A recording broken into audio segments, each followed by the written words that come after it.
sah.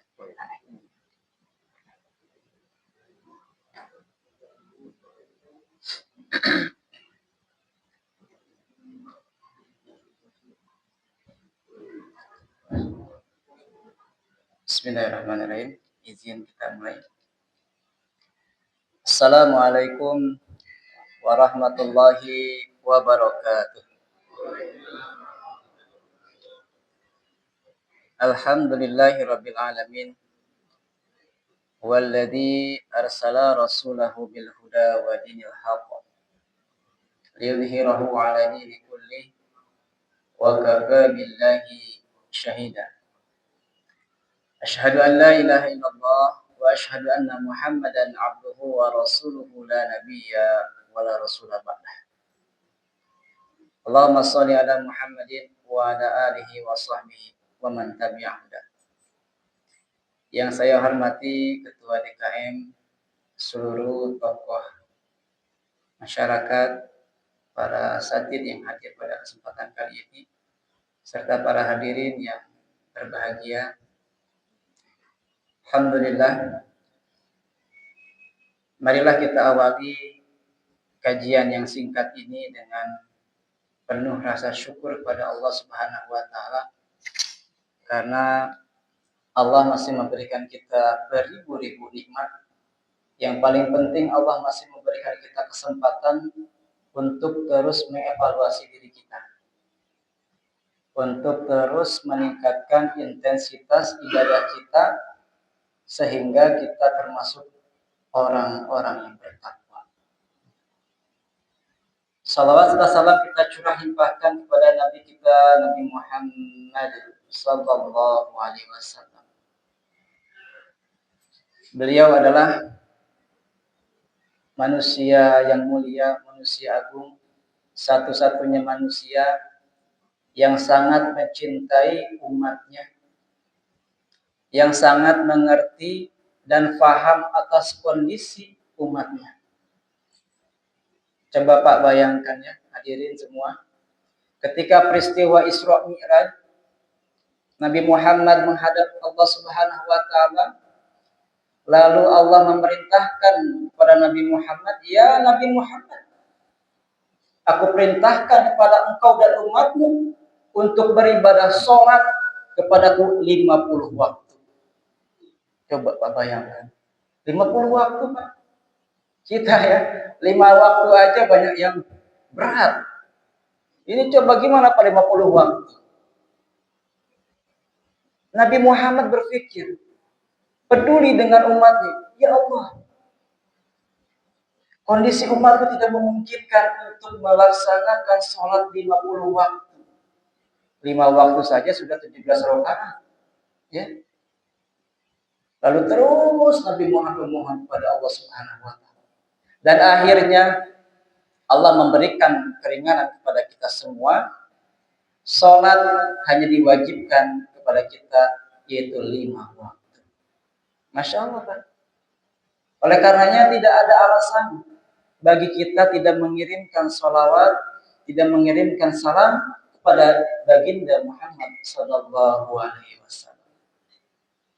Jemaah yang dimuliakan oleh Allah Subhanahu wa taala, hari ini kita berada dalam bulan Muharram, yaitu salah satu bulan yang dimuliakan dalam agama Islam.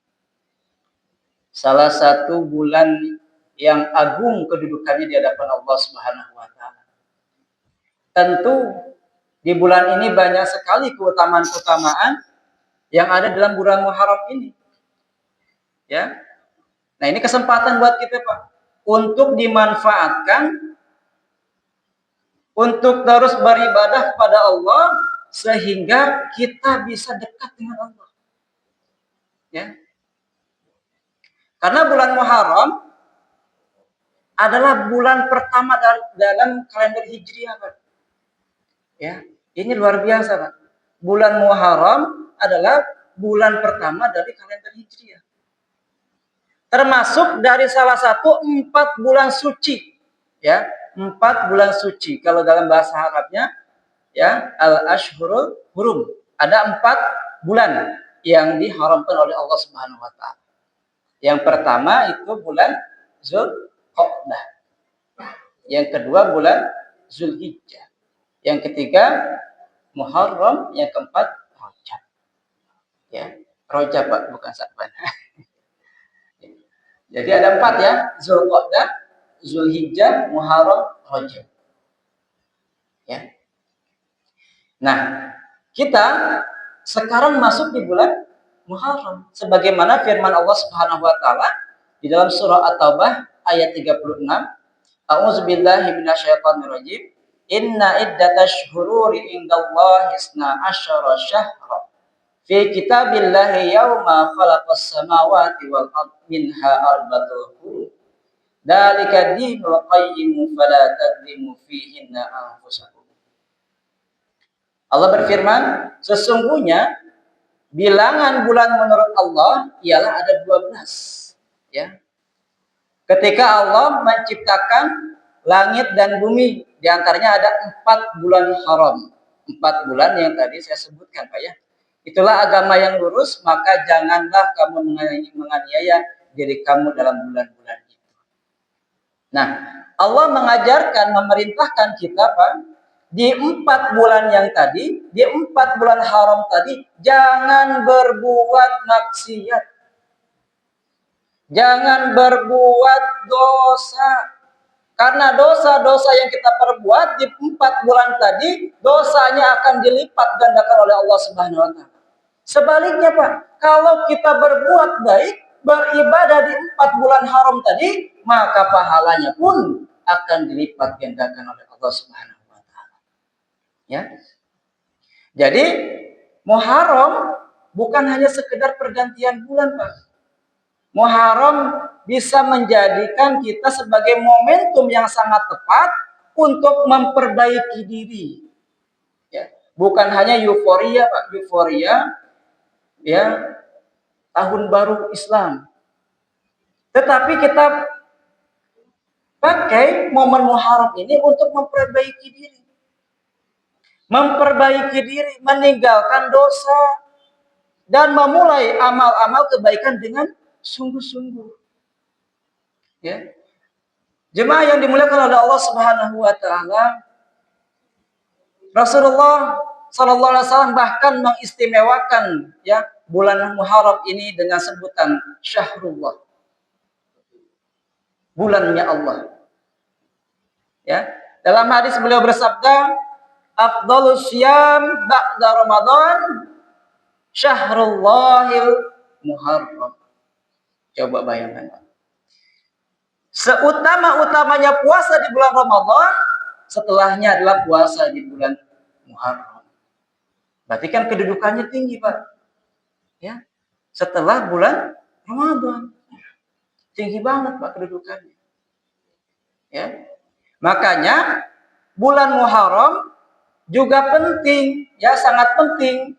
Karena mengingatkan kita kepada peristiwa hijrahnya Nabi Muhammad SAW dari Mekah ke Madinah. Ya. Peristiwa inilah yang menjadi awal penanggalan Hijriyah ketika Nabi Muhammad hijrah dari Mekah ke Madinah. Jadi esensi hijrah bukan hanya perpindahan tempat, Pak, tetapi merupakan simbol transformasi dan perubahan besar dalam hidup orang muslim. Ya. Dari kegelapan menuju cahaya terang benderang. Dari keburukan menuju kebaikan. Dari kemaksiatan menuju dari ketaatan kepada Allah Subhanahu wa taala. Dari sini kita belajar bahwa Muharram bukan sekedar bulan biasa, tetapi bulan yang sangat mulia dan penuh pelajaran bagi kita. Sebagai awal tahun Hijriah, Muharram seharusnya menjadi waktu untuk muhasabah, introspeksi diri, dan membuat komitmen hijrah secara spiritual dan secara moral. Hijrah bukan hanya bagi para sahabat saja, Pak. bukan hanya bagi para sahabat terdahulu, tetapi juga relevan bagi kita yang umat Nabi Muhammad yang hidup di akhir zaman. Berhijrah dari malas menjadi rajin, berhijrah dari boros menjadi hemat, berhijrah dari melakukan perilaku pemaksiatan menjadi perilaku ketaatan pada Allah Subhanahu wa taala. Jemaah yang dimuliakan oleh Allah Subhanahu wa taala, itulah sedikit flashback kita tentang keutamaan bulan Muharram. Mari kita masuk pada materi fikih prioritas yang selanjutnya. Pada pertemuan yang kemarin saya sudah membahas tentang fikih prioritas keutamaan sholat. Hari ini insya Allah kita akan bahas, saya anggap ini materi yang sangat penting sehingga saya harus mengangkat ini. Insya Allah kita akan bahas tentang pentingnya menjaga kualitas ketahanan keluarga. Karena hal ini termasuk ke dalam maqasid syariah. Kenapa masuk ke dalam fikih syariah? Karena menjaga kualitas ketahanan keluarga termasuk ke dalam maqasid syariah. Ya. Di dalam maqasid syariah itu ada lima maqasid syariah. Yang pertama, hifzuddin, menjaga agama. Yang kedua, hifzun nafs, menjaga jiwa. Yang ketiga, hifzul aql, menjaga akal. Yang keempat, hifzun nasl, menjaga keturunan. Tema kita hari ini masuk pada menjaga keturunan, yaitu menjaga keturunan. Ya. Yang kelima itu adalah menjaga harta, hifzul mal. Ya, hifzul mal, untuk menjaga harta. Jadi Islam sudah membuat protek kepada kita untuk menyelamatkan 5 unsur maqasid syariah tadi. Menjaga agama agar seluruh umat muslim itu tetap beriman kepada Allah Subhanahu wa taala. Menjaga jiwa agar manusia tidak sewenang-wenang menjalankan kehidupan di dunia ini. Menjaga akal agar manusia bisa menuntut ilmu dan bisa memanfaatkan ilmunya. Menjaga keturunan, tentu ini menjadi hal yang paling penting karena kita harus menyiapkan generasi-generasi emas untuk masa depan. Dan yang paling penting adalah menjaga harta. Jangan sampai harta kita yang dapatkan terdapat harta haram. Harus semuanya harta yang halal. Karena kalau ada sedikit harta haram yang dimakan oleh kita, itu bisa menjadi belenggu bagi diri kita ataupun keluarga kita. Makanya kalau ada pertanyaan, apa sih harta yang paling berharga bagi kita? Mungkin ada beberapa yang menjawab, rumah Ustaz, kendaraan, usaha, atau tabungan. Ya, semua itu memang berharga, Pak, jemaah sekalian. Tetapi ada yang paling berharga di atas yang tadi, Pak, yaitu apa? Keluarga. Keluarga di atas segala-galanya, Pak. Mengapa? Karena rumah kalau rusak bisa dibangun kembali. Harta habis bisa dicari kembali, Pak. Jabatan bisa datang dan pergi. Tetapi jika keluarga hancur, dampaknya bisa dirasakan seumur hidup. Bahkan sampai kepada anak cucu kita. Dampaknya luar biasa, Pak. Hari ini kita hidup di zaman yang luar biasa, Pak. Teknologi semakin canggih, informasi semakin mudah didapat, tetapi di sisi lain tantangan terhadap keluarga juga semakin besar. Dulu, Pak, ketika saya masih kecil, orang tua tuh khawatir kalau anak-anaknya ya main jauh-jauh dari rumah, ya. Tapi sekarang anak tidak perlu keluar rumah untuk mendapatkan pengaruh buruk, Pak. Cukup dengan sebuah gadget, HP, berbagai macam konten negatif bisa masuk ke dalam pikirannya. Masya Allah. Ya. Oleh karena itu, tema tentang kualitas ketahanan keluarga bukan lagi menjadi materi pengajian saja, Pak, tetapi sudah menjadi kebutuhan setiap keluarga Muslim di Indonesia. Kalau kita ingin kuat atau lemahnya, kalau kita ingin melihat kuat atau lemahnya sebuah bangsa, jangan lihat gedung-gedungnya, Pak. Jangan lihat jalan rayanya, tetapi lihatlah kualitas keluarga-keluarga yang ada di Indonesia. Karena keluarga adalah madrasah yang pertama, tempat lahirnya generasi penerus bangsa. Hari ini kita menghadapi banyak ancaman, Pak. Mulai ancaman dari tingkat perceraian yang semakin meningkat. Kita lihat data di Kota Bogor maupun di Kabupaten Bogor, Pak. Perceraian itu semakin banyak, bukan semakin sedikit. Ancaman kedua, pergaulan bebas semakin terbuka, Pak. Ancaman ini, Pak. Yang ketiga, pornografi masuk melalui handphone, Pak. Diam-diam anak kita lihat lewat handphone. Judi online ini sudah menjadi kasus yang luar biasa. Tahun-tahun yang lalu Bogor Selatan menjadi juaranya judi online, Pak.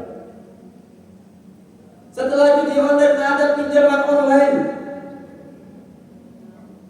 Setelah itu ada narkoba yang merongrong anak-anak kita, generasi masa depan. Lalu ada juga yang grafiknya lagi menaik pas sekarang, fenomenanya yaitu LGBT. Ya. Jadi semua itu menunjukkan bahwa ketahanan keluarga kita sedang diuji, Pak. Ini bahaya sekali, Pak, kalau dibiarkan. Ya. Banyak ancaman yang sudah siap menerkam generasi bangsa kita. Oleh karenanya Allah berfirman di dalam surah At-Tahrim ayat 6, A'udzubillahi minasyaitonir rajim. Ya ayyuhalladzina amanu qu anfusakum wa ahlikum nar. Wahai orang-orang yang beriman, jagalah dirimu dan keluargamu. Ini ayat luar biasa, Pak. Ayat ini sangat luar biasa sekali. Allah tidak hanya mengatakan jagalah dirimu, tapi Allah mengatakan, hei orang-orang beriman, jagalah dirimu dan keluargamu. Allah sudah mengerti, Pak, bahwa di akhir zaman ini akan banyak fitnah. Artinya tanggung jawab seorang muslim tidak berhenti pada dirinya sendiri, Pak. Kita memiliki tanggung jawab terhadap istri, terhadap suami, terhadap anak-anak, ya, bahkan anggota keluarga yang berada dalam tanggung jawab kita sebagai ketua, sebagai kepala keluarga. Menjaga keluarga bukan hanya soal memberi makan, Pak. Menjaga keluarga bukan hanya soal memberi pakaian, Pak. Bukan hanya menyekolahkan anak atau menyediakan rumah yang bagus. Semua itu memang penting, tapi yang paling penting bagaimana caranya anak-anak kita bisa dekat dengan Allah Subhanahu wa taala. Itu yang paling penting. Karena apa gunanya rumah besar jika penghuninya jauh dari Allah? Apa gunanya mobil mewah ketika penggunanya jauh dari melaksanakan sholat? Apa gunanya anak pintar tetapi tidak tahu akhlak terhadap orang tuanya? Ya. Oleh karena itu, memberikan konsep tujuan dibangunnya keluarga. Di dalam surah Ar-Rum ayat 21. A'udzubillahi minasyaitonirrajim. Wa min ayatihi an khalaqalakum min anfusikum azwajan litaskunu ilaiha wa ja'ala bainakum mawaddatan wa rahmah. Inna fi dzalika laayatin liqaumin yatafakkarun. Ini konsep dari Allah, tujuannya dibangunnya sebuah institusi keluarga. Dan di antara tanda-tanda kekuasaannya ialah dia menciptakan pasangan-pasangan untukmu dari jenismu. Maksudnya manusia dengan manusia, hewan dengan hewan. Bukan laki-laki dengan laki-laki, bukan perempuan dengan perempuan. Allah sudah pasangan laki-laki dengan perempuan, Adam dengan Hawa, bukan Adam dengan Hasan, bukan, tetapi Adam dan Hawa. Ini fenomena Pak ya. Nah ini ya, untuk pasangan-pasangan untukmu dari jenismu sendiri, agar kamu merasa tentram nih Pak. Konsep dibangunnya sebuah keluarga. Yang pertama, ketentraman. Dan dia menjadikan di antaramu rasa cinta dan kasih sayang. Ya. Jadi dalam ayat tadi Allah menyebutkan ada 3 tujuan membentuk institusi keluarga Pak. Yang pertama, sakinah. Ya, sakinah. Yaitu ketenangan. Rumah seharusnya menjadi tempat yang paling nyaman untuk pulang Pak.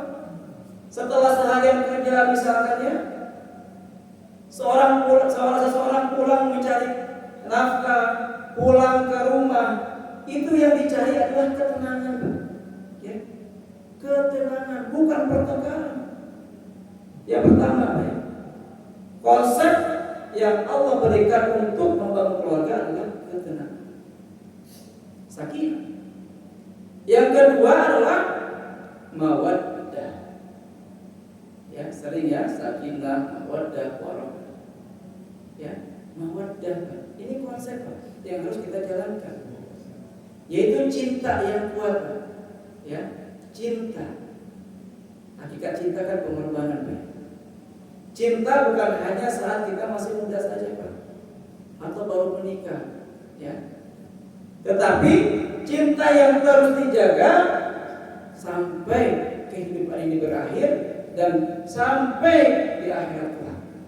Kita harus tumbuhkan cinta kepada pasangan kita. Yang ketiga adalah rahmah, ya, yaitu kasih sayang. Kasih sayang membuat suami memaafkan kekurangan istri, istri memahami kelemahan suami, ya. Orang tua sabar untuk mendidik anak. Kalau 3 hal tadi hilang, maka rumah yang megah sekalipun tidak ada, ya, tidak ada dampak positifnya. Bahkan merasa sempit penghuninya, Pak. Rumah luas, tapi 3 aspek tadi tidak ada, itu bisa merasa sempit juga, Pak. Ya. Tidak ada ketenangan, tidak ada cinta, dan tidak ada rahmat. Ya. Mari kita refleksi sedikit, Pak. Ya. Kita refleksi sedikit kondisi yang terjadi di negara kita. Bangsa kita, Republik Indonesia, sudah merdeka dari para penjajah selama 81 tahun. Kita harus bersyukur, Pak, kepada Allah atas nikmat kemerdekaan yang diperjuangkan oleh dengan darah dan nyawa para pahlawan. Namun di balik euforia kemerdekaan yang sudah 81 tahun ini, kita harus jujur, Pak. Kita harus jujur mengakui bahwa penjajahan belum benar-benar berhenti. Bentuknya saja yang berubah. Dulu penjajah datang dengan senjata, Pak. Sekarang penjajah datang dengan narkoba, dengan miras, dengan pornografi, judi online, LGBT, dan gaya hidup yang merusak generasi bangsa kita. Inilah yang disebut dengan penjajahan gaya baru, neokolonialisme, yang tidak lagi merampas tanah, tetapi merampas akal sehat, merampas keimanan dan masa depan anak bangsa kita. Mari kita kaji salah satu ancaman keluarga. Ya, kita ambil data dari BNN, Pak, tahun 2023 sampai tahun 2024 menunjukkan ada sekitar 3,3 juta penyalahgunaan narkoba. Ya, itu di Indonesia, Pak. 3,3 juta penyalahgunaan narkoba. Dan itu mayoritas penggunanya adalah 15 sampai 34 tahun. Usia yang sangat produktif. Usia yang harusnya bisa membangun bangsa ini lebih baik lagi. Ya. Dan yang paling parahnya, Pak, dari laporan PPATK, ya, perputaran uang gelap dari hasil narkoba mencapai 99 triliun dalam 2 tahun terakhir. Bayangkan, Pak, 99 triliun, bukan miliar lagi, Pak. Artinya ini dahsyat, Pak. Ya, dahsyat ini gerakan untuk melemahkan generasi muda kita. Makanya jika para pahlawan dahulu berjuang melawan penjajah dengan bambu runcing, maka hari ini kita sebagai kepala keluarga harus berjuang melawan berbagai ancaman yang mengancam keluarga kita, ya, dengan keimanan. Tumbuhkan iman di dalam diri kita dan keluarga. Dengan apa? Dengan pendidikan, agar dia tahu mana yang salah dan mana yang baik. Yang ketiga adalah dengan pengawasan. Mari kita lihat salah satu aspek ancaman yang bisa menghancurkan ketahanan keluarga, yaitu narkoba, Pak, ya. Nih, Islam sejak 14 abad yang lalu sudah memperingatkan kita tentang bahayanya zat yang memabukkan dan merusak akal. Allah Subhanahu wa taala berfirman di dalam surah Al-Maidah ayat 90. A'udzu billahi minasyaitonir rajim. Ya ayyuhalladzina amanu innamal khamru wal maisir wal ansabu wal azlamu rijsun min amali syaitan fajtanibuhu la'allakum tuflihun. Wahai orang-orang yang beriman, sesungguhnya minuman keras, berjudi, dan mengundi nasib dengan anak panah adalah perbuatan keji dan termasuk perbuatan setan, maka jauhilah perbuatan-perbuatan itu agar kamu beruntung. Hadirin yang dimuliakan oleh Allah Subhanahu wa taala, walaupun narkoba tidak disebut secara eksplisit dalam Al-Qur'an, para ulama sepakat mengkiaskannya dengan khamar karena sama-sama memabukkan dan merusak akal.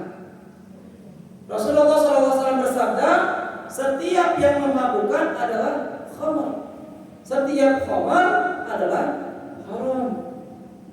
Ya. Nah, di dalam surah Al-Maidah ayat 90 tadi, Allah memanggil orang-orang beriman dengan panggilan khusus, Pak. Ya, kalau ada larangan dan Allah memanggil kita dengan panggilan hei orang-orang beriman, maka panggilan ini menandakan bahwa larangan yang akan disebutkan oleh Allah Subhanahu wa taala adalah ujian ketaatan bagi kita yang mengaku sebagai orang-orang yang beriman. Allah menyebutkan yang 4 perkara tadi. Ya. Jauhilah. Yang pertama, khamar. Ya. Segala sesuatu yang memabukkan dan merusak akal. Ya. Kalau memabukkan kan harus ada yang diminum atau dimakan. Tapi kalau yang merusak akal, ya ini bisa dari pemikiran, ya, dari aliran-aliran sesat yang merusak pemikiran, merusak akal. Ya. Yang kedua, maisir, segala bentuk perjudian, masya Allah Pak ya. Sekarang ada judi online dan judi konvensional. Tapi yang uniknya pada Indonesia, ya, uniknya di Indonesia ya, orang berjudi aja masih ingat sama Allah Pak. Kalau menang judinya, alhamdulillah, saya dapat undian nanti. Tapi kalau kalah, astagfirullah, masih ingat Pak Indonesia itu, ya masyarakatnya ya. Jadi masih ingat kalau ya itu bercanda Pak ya. Dia masih ingat gitu. Ya kalau Indonesia. Ansab menyembah berhala. Jangan sekali-kali kalau ada masalah datang ke rumah. Ya. Azlam mengundi nasib. Dulu kan ada bintang-bintang Pak ya, ada zodiak, ada apa ya. Mengundi nasib ya. Nah, keempat hal tadi dianggap rijesun oleh Allah, dianggap najis karena 4 perbuatan tadi adalah perbuatan setan. Ya. Kata yang digunakan oleh Allah Subhanahu wa taala adalah fajtanibu. Ya, tadi di surah Al-Maidah ayat 90 tadi ada kata fajtanibu, jauhilah. Bukan sekedar jangan lakukan, tetapi menjauh sejauh-jauhnya, tidak mendekat, tidak mencoba, dan tidak memberi kesempatan pada diri untuk terjerumus. Ya. Larangan ini diakhiri dengan janji la'allakum tuflihun, agar kita beruntung baik di dunia maupun di akhirat. Ini ada kisah menarik Pak tentang khamar ini. Dulu ada seorang pemuda yang rajin ibadah. Kalau dia berangkat dari rumahnya ke masjid, itu melewati satu rumah perempuan, Pak. Ya perempuan yang nggak benar gitu ya Pak. Dari rumah datang ke masjid, lewatin rumahnya. Pulang dari masjid, lewatin rumahnya lagi. Ya, tiba-tiba si perempuan ini suka dengan pemuda yang rajin ibadah tadi. Terlintaslah dalam pikirannya, wah, saya ingin memuji keimanannya. Ya. Nah, ketika itu wanita tersebut menyuruh pembantunya untuk menghadirkan pemuda tersebut dengan dalih-alih meminta bantuan. Datanglah pemuda tersebut ke rumahnya. Sedatangnya ke rumah perempuan tersebut, pintu depan sama pintu belakang dikunci, Pak. Lalu di hadapan pemuda itu ada tiga aspek yang disiapkan. Aspek pertama yang tadi perempuan tadi. Yang kedua adalah satu bejana yang berisian khamar. Ada lagi satu lagi anak kecil. Lalu wanita tadi berkata, wahai pemuda, saya mengundang Anda ke sini bukan hanya karena saya ingin dibantu oleh Anda, tetapi saya ingin berzina dengan Anda. Bayangan Pak. Kalau tidak mau, kata dia, saya akan menyebarkan fitnah dan saya akan membuat propaganda agar kamu dikucilkan. Kalau tidak mau berjihad dengan saya, pilih 2 aspek yang lain. Kamu bunuh anak kecil itu atau kamu minum khamar. Nah, Pak, mulai dari timbang-timbang sama mulai. Waduh, kalau zina dosanya udah benar, Pak. Ya, pasti besar itu zina. Membunuh anak pun pasti besar. Nah, kata pemuda itu, khamar aja deh. Kalau khamar minum mungkin bisa tobat gitu ya. Diminum berapa 1 gelas sama dia. Pak, ya namanya orang polos Pak ya. Pertama kali minum itu langsung teler Pak, langsung ketagihan. kasih lagi saya 1 gelas. Sampai akal sehatnya hilang, dia berzina dengan wanita tersebut, dilihatin oleh anak kecilnya, sampai anak kecilnya dibunuh oleh pemuda tersebut karena tidak ingin ketahuan aksinya tersebut. Jadi dampak dari khamar menghilangkan akal sehat bisa merembet ke dosa-dosa besar yang lainnya, Pak. Itu luar biasa, Pak. Ya, khamar ini. Kisah tadi memberikan pelajaran bahwa dalam menghadapi tantangan zaman, termasuk khamar modern, Pak, ya, khamar modern seperti narkoba, ya, seperti ya pil-pil yang lain sekarang sudah banyak, Pak, ya. Ada yang nelayan juga, masya Allah sekarang. Ya. Nah, seorang muslim harus tetap tegas menjaga dirinya. Ya. Tekanan dari lingkungan, ajakan teman, ya, atau bujuk rayu pihak yang ingin menjerumuskannya, kita tidak boleh menggoyahkan pendirian kita. Sebab sekali kita mengorbankan prinsip kita, bukan hanya tubuh yang hancur, Pak, ya, tubuh yang binasa, tetapi juga martabat dan masa depan kita dan anak-anak kita. Ya. Nah, ancaman yang kedua yaitu LGBT, Pak, yang lagi merongrong nih, Pak, ya. Gerakannya sangat masif sekali, Pak. Ya, grafiknya di Kota Bogor dan di Kabupaten Bogor ini sekarang Kabupaten Bogor menjadi ya angka tertinggi HIV, Pak. Angka tertinggi HIV se-Jawa Barat. Coba klik aja, Pak. Angka HIV tertinggi di Jawa Barat. Nah, penyebab yang utamanya itu adalah LSL. Apa itu LSL? Laki seks laki. Penyebabnya itu, Pak. Ya. Penyebab paling besar penyumbang angka tertinggi di HIV di Kabupaten Bogor. Nah, di Kota Bogor pun banyak, Pak. Banyak, ya. Dan saya dengan tim beberapa kali ya menemukan kasus, Pak. Ada oknum ustadz seperti itu sampai dia meninggal kena kanker anus. Ada juga yang ketahuan sama orang tuanya lalu dikerem, Pak, di kamarnya untuk melampiaskan nafsunya. Dia beli hewan, Pak, ayam, dia salurkan, Pak, ke hewan, Pak. Itu orang tuanya cinta ke kita. Ada yang sampai murtad, Pak, masya Allah, Pak. Bahaya sekali ini, Pak. Ancaman seperti ini bahaya untuk generasi penerus kita, Pak. Dan yang paling parahnya, Pak, ini sudah termasuk bisnis, Pak. Kalau pelacuran kan ada mucikalinya, Pak, ya. Kalau sekarang LSL ini ada mucikalinya juga, Pak. Hati-hati ya, Pak. Lagi mencari korban-korban anak SMP sampai anak SD untuk disodomi, Pak. Karena ketika sudah disodomi, itu mentalnya rusak, Pak. Itu nanti bisa dijual belikan kepada orang-orang tua yang punya kelainan seksual. Masya Allah, Pak, ngeri sekali, Pak. Ya, ngeri sekali zaman sekarang. Ya, apalagi kita Kota Bogor ya, Pak, dekat dengan Gunung Salak, Pak, masya Allah. Kalau kita tidak bergerak ya untuk menghentikan kasus-kasus ini, ya wallahu. Bukan hanya yang bermaksiat yang dapat azabnya, kita pun yang rajin ibadah pasti dapat azabnya. Makanya ya kita bareng-bareng untuk menjaga lingkungan kita, minimal keluarga kita. Ya, oleh karenanya ketahanan keluarga menjadi kunci utama dalam menghadapi berbagai ancaman yang merusak ketahanan keluarga kita.